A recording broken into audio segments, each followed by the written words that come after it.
নবীজি বলেছেন কিয়ামতের দুইটা মেজর সাইন, দুইটার মধ্যে একটা হচ্ছে আনতারাল হুফাতাল উরাতাল আলাতা রিয়াশা ইয়াতাতাওয়ালুনা ফিল বুনিয়ান।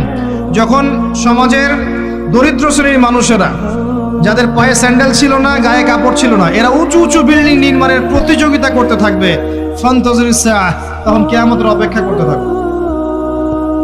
আজকে থেকে 100 বছর আগে ছিল এগুলা? 200 বছর আগে ছিল?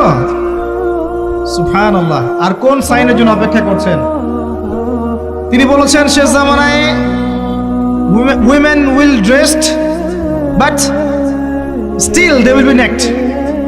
মহিলারা কাপড় পরবে, তারপরেও তারা নগ্ন থাকবে। আপনি ঢাকার শপিং মলে যান, আপনি দেখেন। আর কোন সাইনের জন্য অপেক্ষা করছেন? শুধু ঢাকা কেন, গ্রামগঞ্জে ছড়িয়ে পড়েছে এগুলো, এখন গ্রামেও ছড়িয়ে পড়েছে। গ্রামে আরো বেশি দেখা গেছে মাশাআল্লাহ। গ্রামে গিয়ে আমরা হতভাগ, সুবহানাল্লাহ। গ্রামের মেয়েগুলা, গ্রামের মেয়ে ঢাকা শহরের মেয়েকে পার করে ফেলেছে।